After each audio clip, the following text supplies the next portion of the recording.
નમસ્કાર વિદ્યાર્થી મિત્રો, હેવ અ નાઇસ ડે. આજે આપણે લેક્ચર નંબર 9માં 2-3 સાબિત કરો કે પ્રકારના દાખલા જોવાના છીએ. આપણે શરૂઆતમાં એવું જોયું હતું કે કોઈ પણ પૂર્ણાંક માટે એને 2 વડે ભાગો તો શેષ 0 અને 1 વધે, 3 વડે ભાગો તો શેષ 0, 1 અને 2 વધે. એટલે યુક્લિડની ભાગ વિધિ પ્રમાણે આપણને એટલી ખબર છે કે કોઈ પણ પૂર્ણાંકને માનો કે તમે 5 વડે કે 6 વડે જે સંખ્યા વડે ભાગો એના કરતાં ઓછી ક્રમમાં પહેલી શેષ, દાખલા તરીકે 6 વડે ભાગો તો શેષ 5, 4, 3, 2, 1 અને 0 આવે.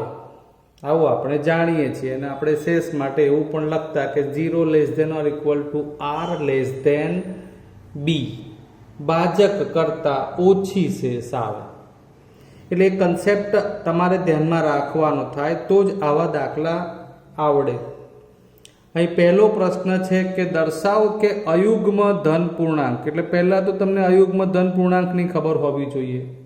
એકી સંખ્યા એ કોઈ પણ પૂર્ણાંક q માટે, એટલે તમે ભાગફળ સાથે જે ભાજક ભાગફળની સંખ્યા મળતી હોય એ બરાબર bq + r માટેની વાત છે. એટલે એવો કોઈ પણ પૂર્ણાંક લો q, એના માટે આ જ સ્વરૂપ મળે એમ કહે છે. કોણ? અયુગ્મ સંખ્યા હોય તો. દાખલા તરીકે હું તમને વ્યવહારુ સમજાવું તો આપણે q બરાબર 1 લેતા હોઈએ ત્યારે શું બને? તો અહીં તમે 6, એમાં 6q + 1 માં 1 મૂકો એટલે 6 × 6 અને 1 7 બને. જોજો હા, બરોબર.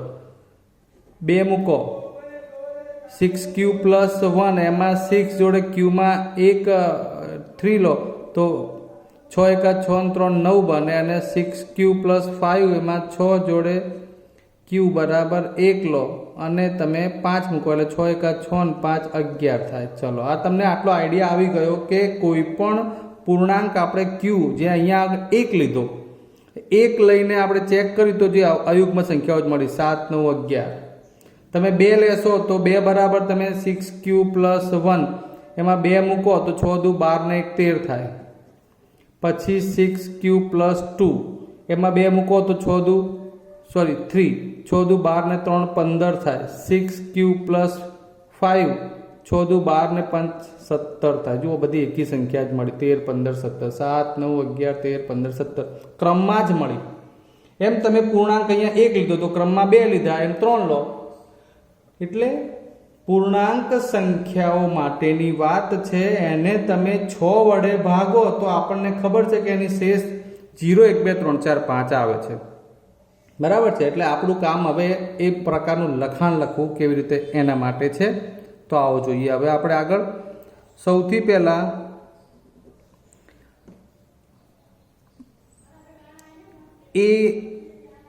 એ કોઈ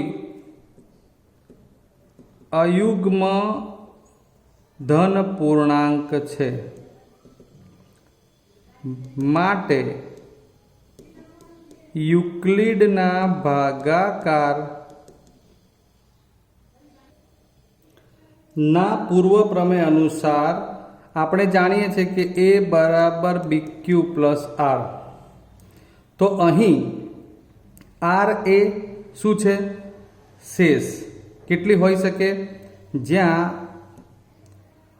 અહીં આપણે b બરાબર 6 લેવાના છે, બરાબર છે, તથા r આવશે 0, 1, 2, 3, 4 અને 5.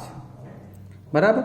તો એ પ્રમાણે આપણે વિચારીને આગળ વધીએ તો આપણને a બરાબર 6q + r સ્વરૂપ આપણા માટે અત્યારે થાય. આ 6q + r સ્વરૂપમાં આપણે શું કરવાનું છે? તો આમાંથી શેષ 0 હોય ત્યારે શું હોય? તો કે a બરાબર 6q સ્વરૂપ હોય, a બરાબર 6q + 1 સ્વરૂપ હોય, શેષ 1 હોય ત્યારે a બરાબર 6q + 2 સ્વરૂપ હોય, એ બરાબર 6 ક્યુબ પ્લસ 3 સ્વરૂપ હોય, એ બરાબર 6 ક્યુબ પ્લસ 4 સ્વરૂપ હોય, એ બરાબર 6 ક્યુબ પ્લસ 5 સ્વરૂપ હોય.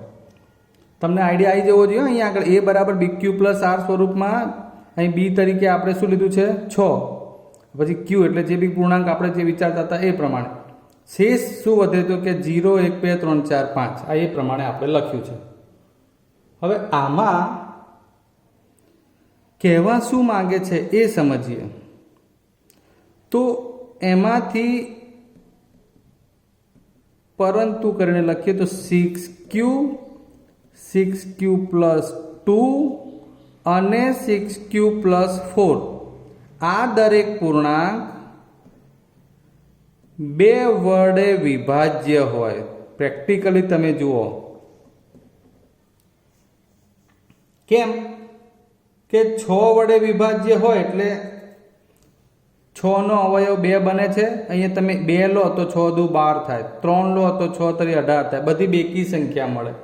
અહીં તમે 6 ક્યુ એટલે બેકી સંખ્યા થઈ ગઈ, પછી 2 ઉમેરો એટલે પાછી બેકી જ રહે, પાછા 6 ક્યુ એટલે બેકી અને 4 ઉમેરો એટલે બેકી જ રહે. એટલે એનો મતલબ કે 6 ક્યુ પ્લસ 2 અને 6 ક્યુ પ્લસ 4 આ પ્રકારનો દરેક પૂર્ણાંક 2 વડે વિભાજ્ય જ હોય.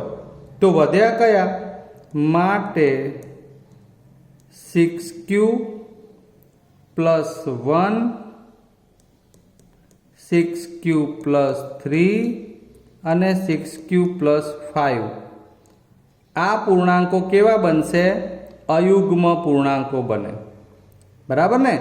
એટલે દરેક વખતે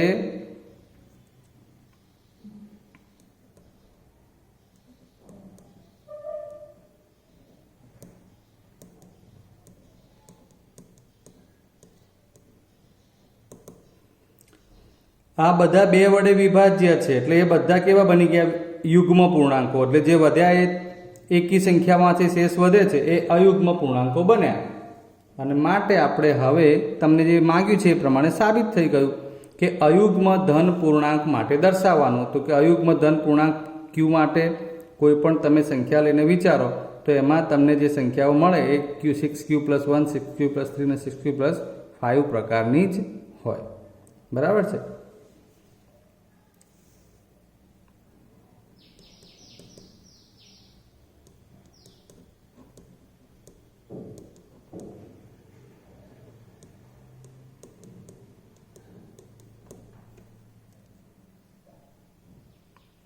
અયુગ્મ ધન પૂર્ણાંક ક્યુ માટે 6 ક્યુ પ્લસ 1, 6 ક્યુ પ્લસ 3, 6 ક્યુ પ્લસ 5 પ્રકારની સંખ્યા મળે અથવા તો 5 પ્રકારના પૂર્ણાંક મળે.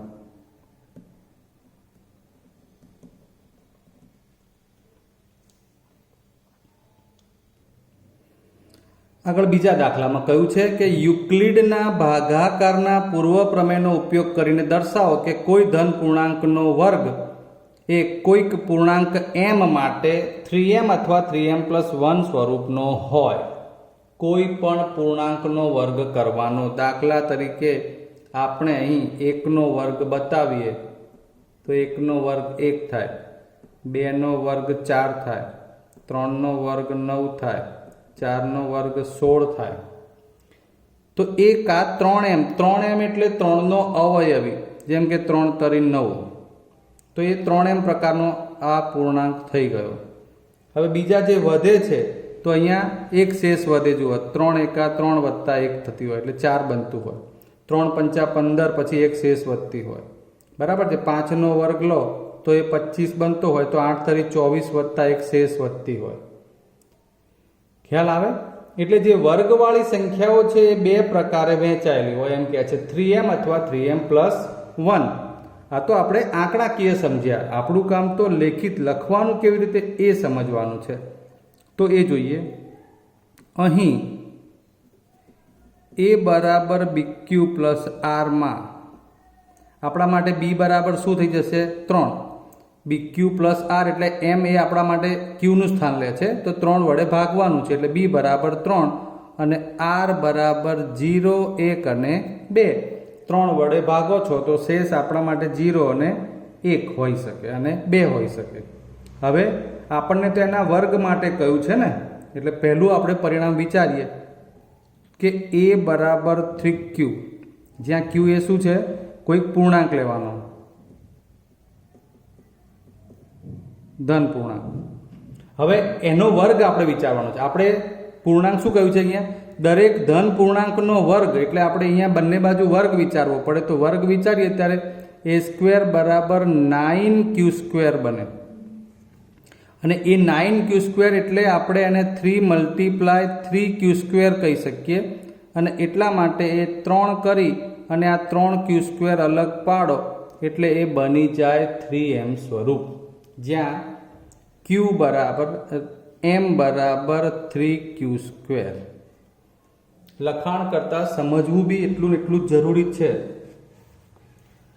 કેમ કે તમે એક વિચારે હોય તો અહીંયા 1 નો વર્ગ 1 × 3 એટલે એ 3 જ થઈ જાય, તે 3 તરી 9 બની જાય.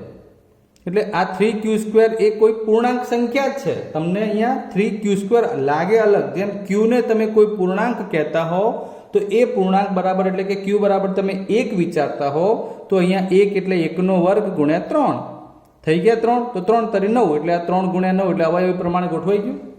હવે બીજું આપણી જોડે અહીંયા બનતી સંખ્યાઓમાં શું શક્યતા છે, તો કે a બરાબર બીજો પૂર્ણાંક કયો હોઈ શકે છે, 3q+1 પ્રકારનો હોય. કેમ કે આપણે 3 વડે ભાજકવાળી સંખ્યા બતાવી છે, એટલે એમાં જે શક્યતા હોય એ a બરાબર 3q હોય, 3q+1 હોય અને 3q+2 હોય.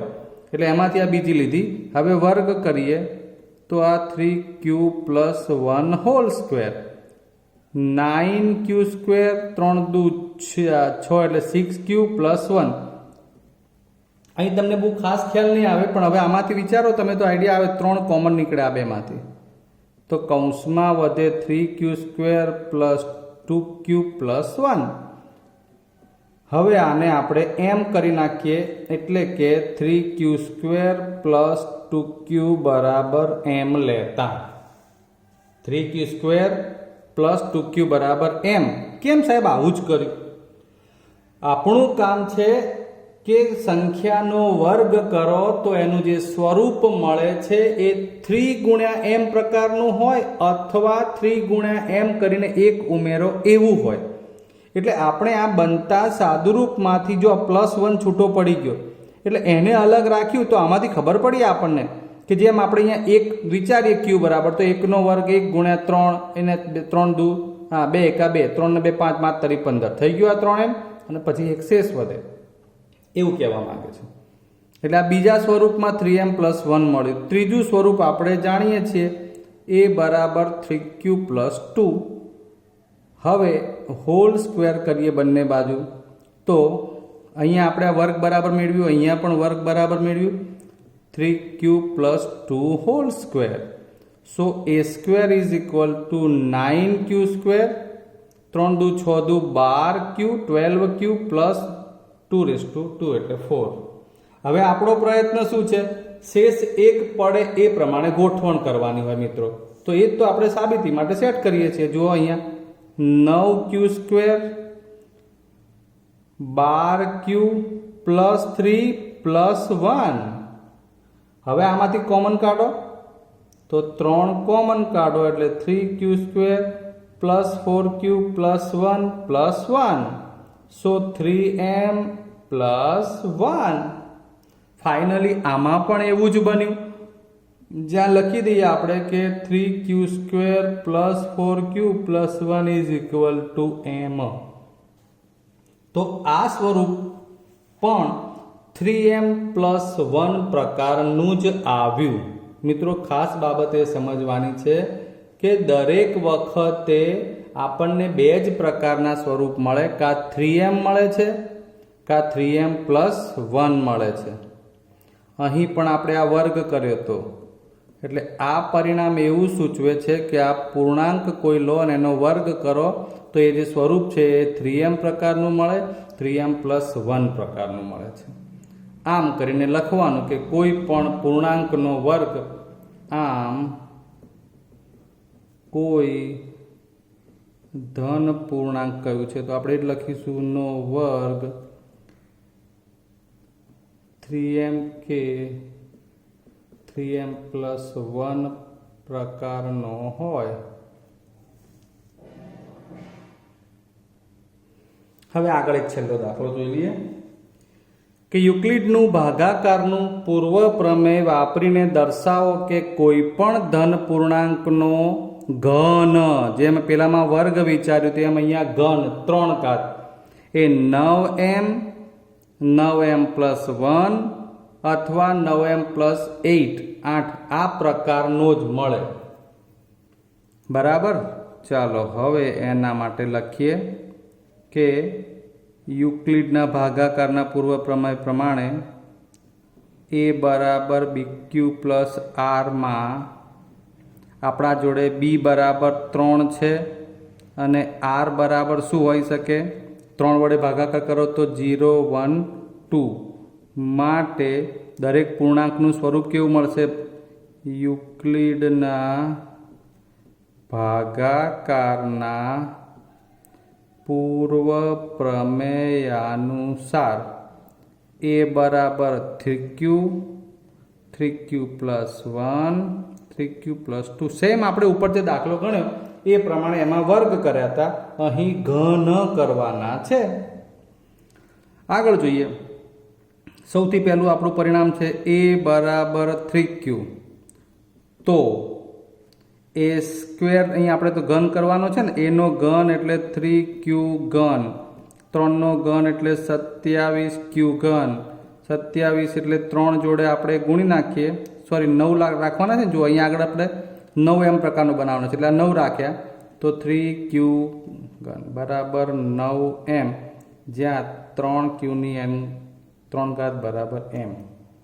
આ પણ એક પૂર્ણાંક થયો છે એટલે બરાબર. ફરીવાર સમજો, અહીંયા સીધું જ લખીને આપ્યું છે કે કોઈ પણ પૂર્ણાંક માટે વાત કરી છે એટલે 9 વડે જે ભાગાકારની વાત છે એમાં આપણે b બરાબર 3 કેમ લીધો એ 100% તમને પ્રશ્ન થાય.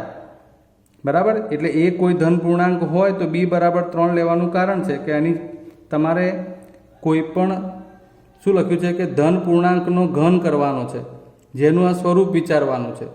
એટલે આપણે અહીંયા b બરાબર 3 લીધો છે અને માટે એની શેષ 0 1 અને 2 પ્રકારની વિચારી છે. એટલે આપણે એનો પછી અહીંયા ઘન કરીએ.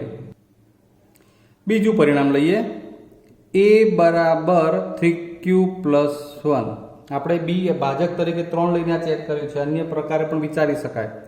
હવે પાછો ઘન કરીએ તો એનો ઘન બરાબર 3q+1 હોલ ઘન. યાદ કરો a વત્તા b ના હોલ ઘનના અવયવ a ઘન વત્તા b ઘન વત્તા 3a² b વત્તા 3ab². આ પ્રમાણે અહીં 27q ઘન વત્તા 27q² વત્તા 9q+1 થશે. આ તમારે જાતે વિચારવું પડે. બરાબર છે. સાબિત કરો કે એના દાખલા ગણવા હોય તો એટલી મહેનત કરવાની હોય. એટલે આ એ 3q વત્તા 1 ના હોલ ઘનનું સાદુરૂપ આવ્યું, સૂત્ર મતલબ વિસ્તરણ કર્યું 27q ઘન. હવે આમાંથી આપણું કામ છે આ 3 માંથી 9 કોમન કાઢીએ. 9q તો 3 9 તરી 27 q ઘન, 9 તરી 27 3q² અને 9 નીકળી ગયા એટલે એકલા q. બરાબર છે. +1. હવે તમને જો આ શેષ અલગ પડવી જોઈએ એક, એટલે એ કામ તમારે અહીં થઈ ગયું. 9 અને આખો પૂર્ણાંક આપણે એમ સમજી લઈએ તો 9m+1 સ્વરૂપ, જ્યાં 3q ઘન plus 3q² plus q is equal to m લેવાનું. ચલો હવે a બરાબર 3q+2 માટે લઈએ, ઘન કરીએ તો a ઘન બરાબર શું બનવાનું છે? 3q+2 હોલ ઘન. હવે પાછું એ જ પ્રમાણે આનું a વત્તા b ના હોલ ઘન પ્રમાણે સાદુરૂપ આપીએ તો પ્રથમ પદનો ઘન થાય છે 27q ઘન plus 54q² plus 36q plus 8. હવે આમાંથી આપણે 8ના હજુ ભાગ પાડી લઈએ. બરાબર છે. સોરી, અહીં તો તમારે 9 કોમન કાઢવા છે. ચલો તો 9 તરી 27 3q ઘન 9 છંગ 54 6q² 9 ચોક 36 અને ક્યુ કોમન નીકળી ગયા +8 ખૂબ સરસ કામ થઈ ગયું મિત્રો 9m+8 જ્યાં આપણે m કોના બરાબર લીધો તો 3q ક્યુબ 3q ના ઘન વત્તા 6q² + 4 m મૂળ બાબત આપણી શું છે કે આપણને અહીં કોઈ પણ પૂર્ણાંક લઈ અને ઘન કરવાથી જુઓ પહેલી વાર આપણે આ ઘન કર્યો એ બરાબર 3q લીધું તો પણ 3m સ્વરૂપ 9m સ્વરૂપ મળ્યું 3q + 1 પ્રકારનો પૂર્ણાંક લઈને ઘન કર્યું તો 9m + 1 મળ્યું અને છેલ્લે 3q + 2 પ્રકારનો જ હોઈ શકે આ ત્રણ શક્યતા જ હોય ત્રણે ત્રણ વિચારીને એના ઘન કર્યા તો 9m + 8 મળ્યું આમ લખી શકાય કે કોઈ પણ ધન પૂર્ણાંક કોઈ પણ ધન પૂર્ણાંકનો ઘન એ 9m 9m + 1 અને 9 + 8 પ્રકારનો હોય ક્લિયર તો હવે અહીં તમારી લગભગ બધી જ થિયરી અને દરેક પ્રકારના એક્ઝામ્પલ પૂર્ણ થઈ ગયા છે ઓકે જય હિન્દ